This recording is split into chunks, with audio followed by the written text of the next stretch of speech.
On a certain day, 2 cows were grazing on the English meadow, English cows. One cow asked the other,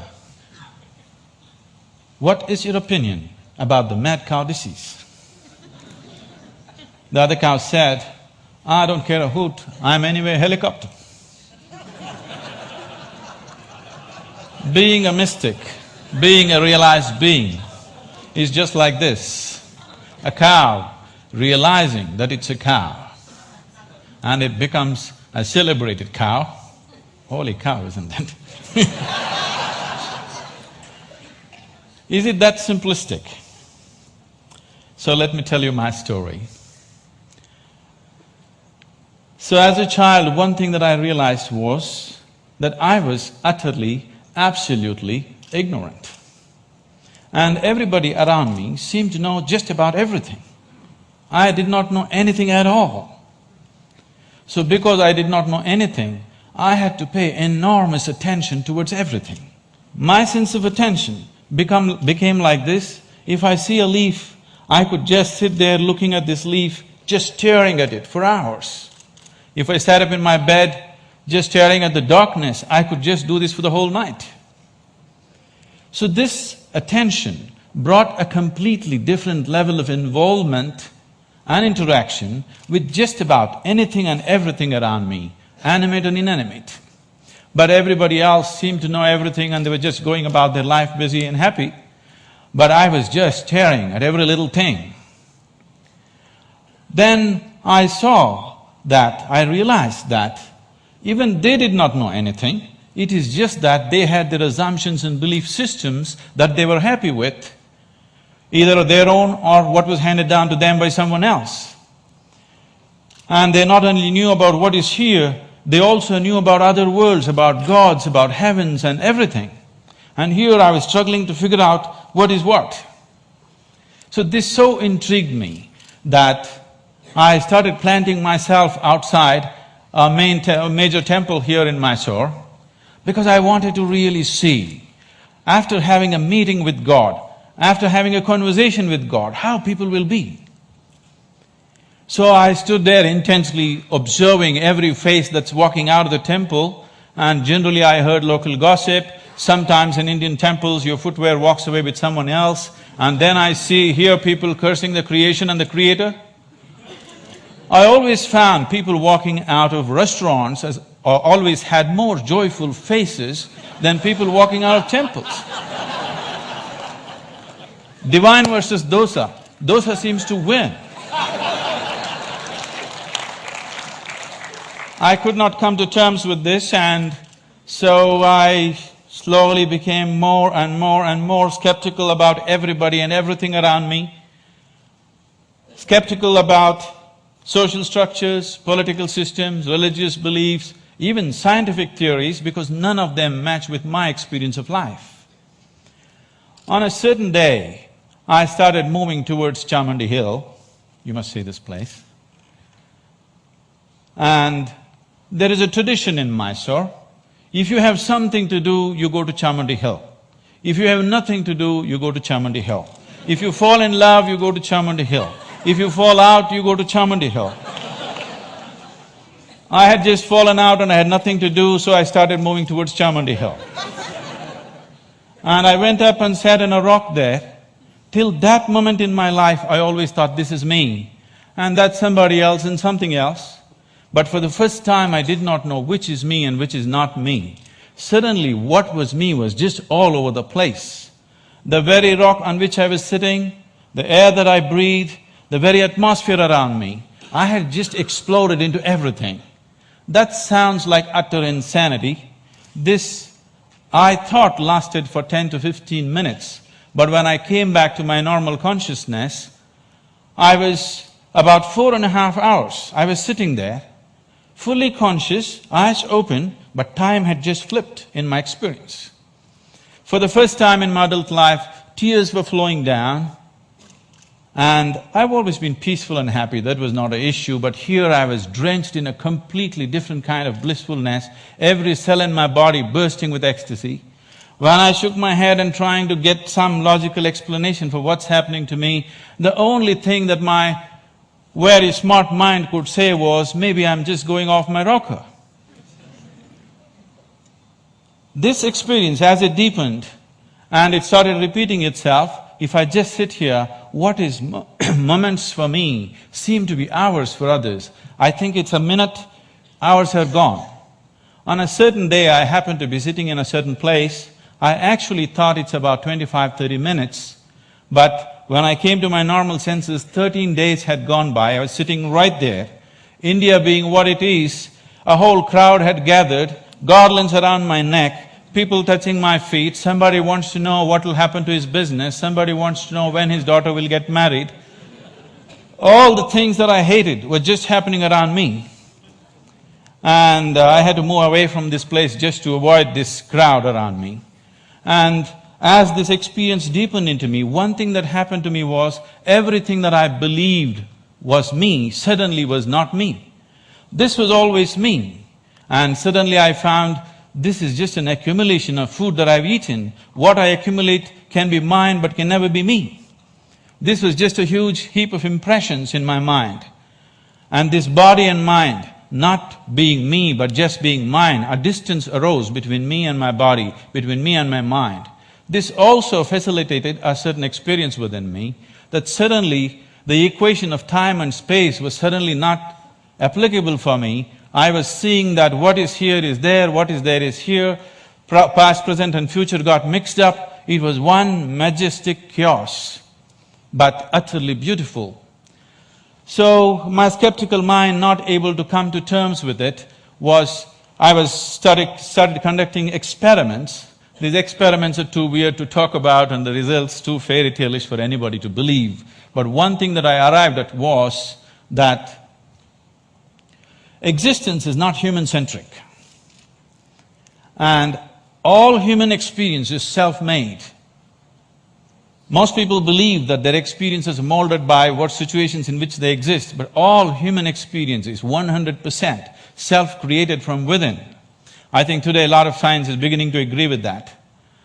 And having realized that, if all experience is created from within, if the basis of your experience is within you, the seat of your experience is within you as it is, what kind of experience of life would you want to have? For yourself, I'm sure, you want it to be at most pleasantness, whatever you may be doing.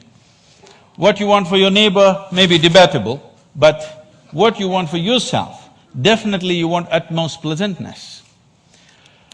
As I realized the basis of my experience is within me, I shifted from staring at things to sitting with my eyes closed. This was a dimensional shift in my life, from staring to sitting with my eyes closed. I got so fascinated with this human mechanism, I wouldn't want to open my eyes. For days on end, I'm just keeping my eyes closed, wanting to see everything about this one. And what I realized was, if I take a piece of bread and put it into this system, this piece of bread becomes my body in a few hours, and I begin to experience this as myself. This amazing process, as I became more and more aware of it, I saw the very source of creation, the very maker of this body, the manufacturer of this body is within. Once I saw this, and I could see that I could rewire my brains completely in 24 hours, changing myself beyond social upbringing, family situations, even genetic qualities in me. I could see I could just completely change everything about myself. In 24 hours, I'm a different person. Another 24 hours, I'm a different person. I was like a conscious schizophrenic trying out different things. On a certain day, I just, in a field hockey game, I fractured my left ankle, and I went and sat down in a place. I was in excruciating pain, and by then I had also become a chronic asthmatic, and I had a very severe bout of asthma.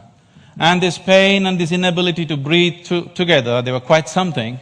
At that moment it occurred to me, if the maker of this body is inside, why is it that I cannot mend this from inside? I sat down with a certain resolve. If this is true, I must be able to allow it to mend itself, otherwise I must be completely on a wrong track. I said, I sat down with my eyes closed for about little more than an hour. When I came out, my asthma left me, never to come back again. And above all, my fractured leg was perfectly okay in little more than an hour's time. Armed with this experience, I started creating methods and systems through which every human being could access that intelligence and that capability within the system which can make a piece of bread into a human being. This intelligence and this competence within the human system, which is not just about thought process, exists in every human being, but unfortunately remains untapped. And I went about creating systems that people could make use of today, these technologies for inner well-being, these methods to engineer your interiority the way you want it. Millions of people are making use of it, enjoying the benefits of that, but the essential part of this is that there is such a high level of intelligence and competence on every millimeter of the body, every point of the body, not just in the thought process. This is completely untapped by human societies. There are ways to do this, and as I went into this process, what I saw was, what is it that determines what is me and what is not me? I am capable of taking a piece of bread and making it into myself. If I look at this body, it is just a piece of this planet that I have borrowed, but why is this separate and this is separate? Then I found that it is just the boundaries of sensation which determines what is me and what is not me. Here there is sensation, so this is me. There seems I don't feel the sensation, so that's not me. As I looked at this boundaries of sensation very, very closely from within myself, this was a phase of my life where most of the time I remained with my eyes closed. I realized that the boundaries of sensation can either be stretched, expanded, or even made smaller than what it is right now. You can sit here and not feel anything that's happening here right now. This happens in sleep to some extent. Or you can sit here and extend your boundaries of your sensation for this whole hall. And anything that is within the boundaries of your sensation, you will always experience as myself. There is a glass of water here, and this is not me, that's very clear. But if you drink it, you just included it into the boundaries of your sensation, and that becomes you. So if you throw the boundary of your sensation out in an expanded form, you can sit here and experience everybody in this hall as yourself. You can stretch it further, experience the very cosmic scape like you experience your own body. This sense of inclusiveness, if it comes into you, when this came into me, I suddenly realized that to be loving is not somebody's teaching. To be compassionate is not an idea. To be in empathy is not some esoteric principle. This is the way a human being is made. If only he does not constipate his consciousness with limited identifications with things that he is not. If you do not identify with anything that you have accumulated over a period of time, including your body and mind, every human being is capable of this. When it comes to external situations, each one of us are differently capable. But when it comes to inner situations, every one of us is equally capable. No human being is better endowed than the other when it comes to the inner realm. It's only in the external situations that we are all differently capable.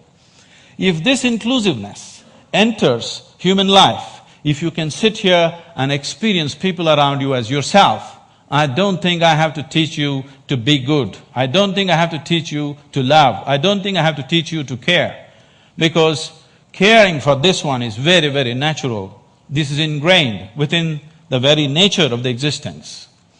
This inclusiveness definitely has to touch humanity, so this became my life, my work and my endeavor to develop methods so that people can experience this inclusiveness. If this inclusiveness is experienced by humanity, particularly by the leadership, people who wield power and different aspects of responsibility in the world, definitely we could find solutions for everything, because today, we as a generation of people, this is very significant, for the first time, we are capable of addressing every human problem on this planet of nourishment, health, education, ecology, you name it, we can address it all.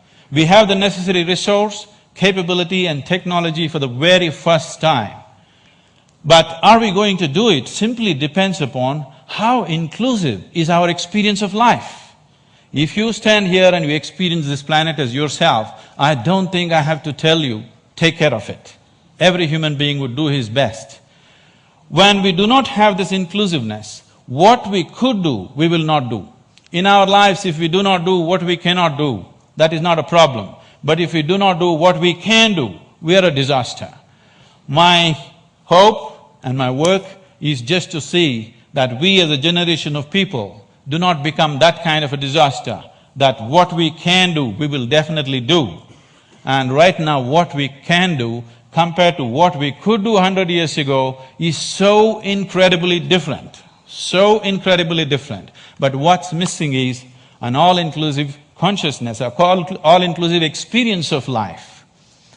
If only we bring this about in the leadership, in the people, only then we will seek solutions that are relevant for all. Otherwise, we'll go about dabbling, in the name of creating solutions, we go about creating more and more problems.